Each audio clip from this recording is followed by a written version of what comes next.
देखिए, सर्दियों की दस्तक के साथ अब माया नगरी में प्रदूषण का स्तर भी बढ़ रहा है। जिस तरीके से हवा की गुणवत्ता खराब हो रही है, वो लोगों के लिए खतरे की घंटी है।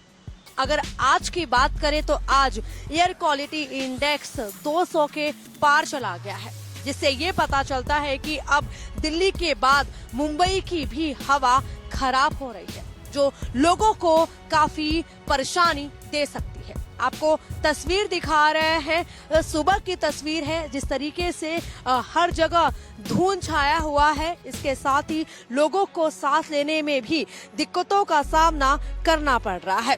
जिस तरीके से आज एयर क्वालिटी इंडेक्स में काफी ज्यादा बढ़ोतरी देखी जा रही है, वो कहीं ना कहीं बहुत ज्यादा खराब श्रेणी में आता है। इस स्तर की हवा फेफड़ों की बीमारी वाले लोगों, वृद्धों और बच्चों जैसे संवेदनशील लोगों के लिए खास तौर पर खतरनाक है और सांस लेने में गंभीर मुश्किल पैदा कर सकती है। आपको बता दें कि जिस तरीके से मुंबई की हवा खराब हो रही है, इसको लेकर अब बीएमसी भी सतर्क हो गई है। मतलब कि जहां जहां पर कंस्ट्रक्शन के काम चल रहे हैं, उसे रोका जा सकता है, क्योंकि ये पहली बार नहीं है जब सर्दियों के मौसम में एयर क्वालिटी इंडेक्स सबसे ज्यादा खराब दर्ज किया गया हो। और इसी को देखते हुए बीएमसी की तरफ से आने वाले समय में कोई गंभीर जो कदम है वो उठाया जा सकता है। जिस तरीके से मुंबई का एयर क्वालिटी इंडेक्स काफी खराब हुआ है और उसके बाद काफी लोगों को प्रॉब्लम्स हो रहे हैं,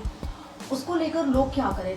जैसे कि जो बच्चे हैं उन्हें काफी ज्यादा प्रॉब्लम हो रहा है, जो बुजुर्ग हैं वो काफी ज्यादा फेस कर रहे हैं, उनके लिए क्या क्राइटेरिया होगा? देखिए, जो एयर क्वालिटी जब भी खराब होती है तो उसमें बच्चे क्या, बुजुर्ग क्या और रेगुलर यंग पीपल क्या, दिक्कतें सबको हो सकती है। जो लोगों को एलर्जी की शिकायत है ऑलरेडी, मतलब जिनको प्री एग्जिस्टिंग एलर्जी है, जिनको एलर्जिक प्रॉब्लम्स है, उनको दिक्कतें ज्यादा होगी।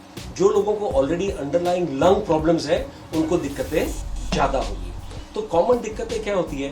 खांसी। मैक्सिमम लोगों को, भले वो बच्चा हो, यंग बंदा हो या बुजुर्ग हो, उन लोगों को थ्रोट इरिटेशन और खांसी, ये सबसे कॉमन सिम्टम्स हैं। और बहुत अगर पोल्यूशन का प्रमाण ज्यादा हो गया तो लोगों की आंखें भी जलते हैं, लोगों को आंखों में से पानी भी आता है। तो इसके लिए अभी क्या किया जाए? अगर पोल्यूशन तो है ही, तो इम्पॉर्टेंट चीज है कि यदि आप घर के बाहर निकल रहे हो, पोल्यूशन की मात्रा बहुत ज्यादा है, तो आप मास्क यूज कर सकते हैं, बराबर है। जो रेगुलर लोग हैं, जिनको खाली सर्दी खांसी का दिक्कत हो रहा है, वो लोग रेगुलर मास्क यूज कर सकते हैं। जो लोगों को ऑलरेडी लंग प्रॉब्लम है, लाइक एस्थमा है, दमा है, सीओपीडी है, अंडरलाइंग लंग फाइब्रोसिस है, तो ये लोगों ने अच्छा क्वालिटी का मास्क पहन के बाहर निकलना चाहिए, जैसे कि N95 मास्क। ज्यादातर अगर घर के बाहर निकलना है तो आपको धूप बाहर निकले तभी निकलना है, क्योंकि जब भी सनी रहता है तो अपने पोल्यूटेंट्स हवा में ऊपर जाते हैं और पोल्यूशन का जो प्रमाण है वो कम होता है। जिस तरीके से अभी हमने प्रोटोकॉल्स की बात की, क्या उनके लिए कोई ऐसे प्रोटोकॉल्स होना चाहिए? जैसे कि बच्चे तो आपको पता है कि वो पूरे दिन घर से बाहर निकलते, छोटे बच्चे खेलने के लिए निकलते हैं और उनके हाथ पैर भी बहुत गंदे होते हैं, तो उनको किस तरीके से पेरेंट्स को गाइड करना चाहिए, किस तरीके से बचाना चाहिए? और वही जो बुजुर्ग है उनके लिए क्या प्रोटोकॉल्स होगा? देखिए, जैसे मैंने कहा कि अगर बच्चे लोग हैं, अगर बच्चे लोगों को अगर घर के बाहर अगर सपोज खेलने जाना ही है, तो अगर पोल्यूशन का मात्रा ज्यादा है तो you have to encourage them to play indoor. तो बुजुर्गों के लिए भी जितना हो सके, अगर जिस दिन पोल्यूशन का प्रमाण ज्यादा है, AQI ज्यादा है, तो जितना हो सके आपको घर के भीतर ही रहना है। बच्चों ने भी घर के भीतर ही रहना है एज फार एज पॉसिबल। और बच्चों को अगर बाहर खेलना ही है तो आप खेलने के लिए ऐसा वक्त ढूंढो कि जब बाहर धूप आई हो, नहीं तो फिर प्रिवेंशन में बच्चों को मास्क पहना के खेलने बोलना थोड़ा मुश्किल है। बट अगर बाहर जाना ही है तो mask is the best solution. मेरा तीसरा सवाल ये भी है कि जिस तरीके से बहुत सारे जो लोग हैं वो अपने खान पीन पर ध्यान नहीं देते, आउटसाइडर फूड बहुत ज्यादा खाते हैं, उनके लिए क्या कुछ रहेगा? देखिए, आउटसाइड फूड खाने का और ये पोल्यूशन का अभी ऐसा कुछ संबंध नहीं है। बट आप फूड की अगर बातें करते हो तो कभी कभी हमारे पास ऐसे लोग आते हैं कि जो लोगों को गले में जो खराश रहती है वो सेटल नहीं होती है, ये पोल्यूशन की वजह से खांसी सेटल नहीं होती है, किसी को छाती में कंजेशन लगता है, वो बलगम बाहर निकाल नहीं सकते हैं, तो ये लोगों के लिए हम इनके लिए कुछ तो घर के नुस्खे दे सकते हैं। अगर ये गर्म पानी का अगर वार्म वाटर अगर पिए तो वो बहुत बेहतर है, क्योंकि वार्म वाटर से जब ये अपने को शरीर हाइड्रेट अच्छा करता है। तो लोगों का और एक चीज बताता हूँ, लोगों का एक मिसकंसेप्शन है कि ठंड में पानी कम पीना, ये एकदम गलत है। ठंड में पानी ज्यादा पीना चाहिए, रेगुलर वाटर पीना चाहिए। आपने पानी पीने का प्रमाण कम नहीं करना चाहिए, एक्सेप्ट फॉर पीपल जो लोगों को मेडिकल इश्यूज है। तो पानी का प्रमाण अगर आप पीने का अगर सही रखते हो, तो जो लोगों को छाती में कंजेशन लगता है, जो कफ निकालने में दिक्कत होती है, तो पानी इज अ म्यूकोलाइटिक, पानी से म्यूकस पतला होता है और कफ बाहर निकलने में राहत मिलती है। दूसरी चीज ऐसा भी कर सकते हैं कि गर्म पानी में आप लेमन यूज कर सकते हैं, आप हनी यूज कर सकते हैं। हनी भी एक एंटीबैक्टीरियल है, एंटीऑक्सीडेंट है। लेमन विटामिन सी में उसका प्रमाण ज्यादा रहता है और वो भी एक एंटीऑक्सीडेंट करके है। तो जब भी आप वार्म वाटर, लेमन और हनी का अगर आप प्रयोग करोगे, तो उससे आपको गले में सूदिंग इफेक्ट आएगा, बलगम पतला होगा और बॉडी की ओवरऑल थोड़ी इम्यून सिस्टम है उसको थोड़ा सा एक पॉजिटिव बेनिफिट मिल सकता है। जिस तरीके से अभी मुंबई का एयर क्वालिटी इंडेक्स सबसे ज्यादा खराब है, लाइक अगर हम दिल्ली से कंपेयर करें तो मुंबई में ज्यादा लोग प्रॉब्लम फेस कर रहे हैं। एक बात ये भी है कि जिस तरीके से एवरीडे लोग ट्रैवलिंग करते हैं और वो अपने आप को खुद प्रोटोकॉल्स खुद फॉलो नहीं कर पाते हैं, उनको किस तरीके से काम करना चाहिए? जैसे कि जो बुजुर्ग हैं वो तो बाहर ज्यादातर नहीं निकलते, लेकिन बहुत सारे लोग निकलते तो भी, उनके लिए एक गाइडलाइंस कुछ ऐसा प्रोटोकॉल्स, मास्क के अलावा वो दूसरी क्या चीजें करें इफ ऐसे अगर सडनली कभी उन्हें सांस लेने में दिक्कत हो रहा है, फेफड़ों में दर्द हो रहा है, तो उनके लिए क्या कुछ गाइडलाइंस होगा?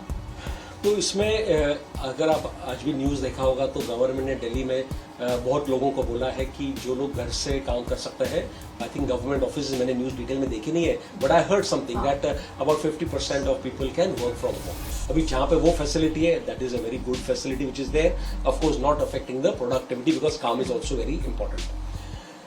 अभी दूसरा सवाल क्या पूछा आपने? मैंने ये पूछा कि सडनली अगर जिन्हें सांस लेने में प्रॉब्लम, सांस लेने में दिक्कत होती है, तो जो लोगों को वही सांस लेने में दिक्कत हो सडनली, उसमें दो चीजें हैं।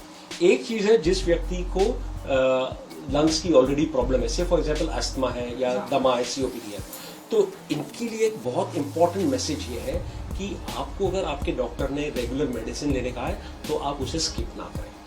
डॉक्टर अक्सर जो एस्थमा और सीओपीडी के पेशेंट्स होते हैं उनको एक रिलीवर मेडिसिन दिया जाता है, तो डेफिनेटली अपने साथ में कैरी करें, ताकि जब भी अचानक अगर कोई आपको अगर सांस में दिक्कत हो तो आप अपनी रिलीवर मेडिसिन ले सकते हैं। ये हो गया जो लोगों को दमा अस्थमा का दिक्कत है। अभी जो लोगों को दमा अस्थमा की दिक्कत नहीं है अचानक अगर उन्हें प्रॉब्लम होता है, तो what you need to do is again, जो जैसा मैंने कहा, आपको कहीं लेस पोल्यूटेड एरिया में जाना है, कोई एयर कंडीशन जगह में जाना है, drink some warm water and just calm your down self. अगर आपका ये खांसी बहुत देर के लिए है, सपोज 2 हफ्ते से ज्यादा चलता है खांसी, पोल्यूशन का प्रमाण भी ज्यादा है, तो इट इज नॉट नेसेसरी आप वो जो खांसी को पोल्यूशन को ही एट्रीब्यूट करें, आपको कोई लंग की अदर प्रॉब्लम भी हो सकती है। In that case you have to meet your doctor और कुछ ब्लड टेस्ट या एक्सरे करने की जरूरत है या स्पायरोमेट्री करने की जरूरत है, वो भी देखना चाहिए। तो अक्सर क्या होता है कि जो लोगों को बहुत बॉर्डर लाइन दमा वगैरह होता है, वो अपनी day to day activities regularly कर सकते हैं, बट जब भी इन लोगों का कॉन्टैक्ट इंक्रीज पोल्यूशन से आता है और वो खांसी आती है, तो इट इज पॉसिबल कि इनका जो अंडरलाइन नीचे जो एस्थमा है, दमा है, वो फ्लेयर अप हो रहा है। तो अगर वो परसिस्टेंट है, छाती में आपको कंजेशन महसूस हो रहा है, आपको छाती में सीटी का आवाज आ रहा है, ब्रेथलेसनेस लग रहा है, तो आपको डेफिनेटली डॉक्टर को मिलके आपको एक्सरे करना है या पीएफटी करना है या कोई ब्लड टेस्ट करना है, इस चीज का ख्याल रखना चाहिए। अपने इम्यूनिटी को बैलेंस रखने के लिए क्या करें? इम्यूनिटी को बैलेंस रखने के लिए तो ऐसा जनरल मैं तो बताऊंगा कि जो there are some foods which में हेल्प, ओके, और इसमें जो विटामिन सी युक्त फूड है जिसमें विटामिन सी का प्रमाण ज्यादा है, आप वो ले सकते हैं। ये भी this is not very 100% treatment कि आप ये दवा है ये खाना लो और आप सीधा पोल्यूशन में जाओ, उसके नहीं है। ये पोल्यूशन का जो इफेक्ट है वो कम करने में हेल्प करेंगे। फॉर एग्जांपल, अगर आप अमरूद लेंगे, if you look at lemon, अगर आप संतरा, मौसम्बी, जो भी फूड्स विटामिन सी में रिच है, आप उसको ले सकते हैं। एंड ओवरऑल भी आपका जो डाइट है उसको आप एक हेल्दी डाइट जहां पे फ्रूट्स का प्रमाण और वेजिटेबल्स का प्रमाण ज्यादा हो, दिस विल हेल्प। आखिरी सवाल, जिस तरीके से अभी मुंबई में पॉल्यूशन लगातार बढ़ रहा है, हम देख रहे हैं कि एयर क्वालिटी इंडेक्स लगातार खराब हो रहा है, उसके पीछे आपको क्या वजह लग रहा है? लाइक कंस्ट्रक्शन एक बड़ी वजह है या फिर बहुत ज्यादा लोगों की संख्या वजह, इसको आप किस तरीके से देखते हैं? सो ओवरऑल अगर आप देखेंगे कि ये जो फिलहाल प्रदूषण है, स्मॉग है, इसके लिए कंट्रीब्यूटरी फैक्टर्स क्या है? जब भी विंटर आता है तो हवा की गति थोड़ी कम हो जाती है, हवा की गति का कम होना, ह्यूमिडिटी का कम होना, ये दो चीजों से आपके जो पोल्यूटेंट पार्टिकल्स हैं वो नीचे जमा रहते हैं। So these are the two reasons. And of course अगर मुंबई में देखेंगे तो ऑफ कोर्स या एनी अर्बन सिटी आप देख लो, वहाँ पे तो कंस्ट्रक्शन एक्टिविटीज है, व्हीकल पोल्यूशन है, ये सब चीजें तो है ही। बट जब भी ह्यूमिडिटी का प्रमाण ज्यादा रहता है, जब भी हीट का प्रमाण ज्यादा रहता है, तो ये पोल्यूटेंट्स ऊपर चले जाते हैं। कैमरामैन घनश्याम के साथ में अंशुल तिवारी, भारत एक्सप्रेस।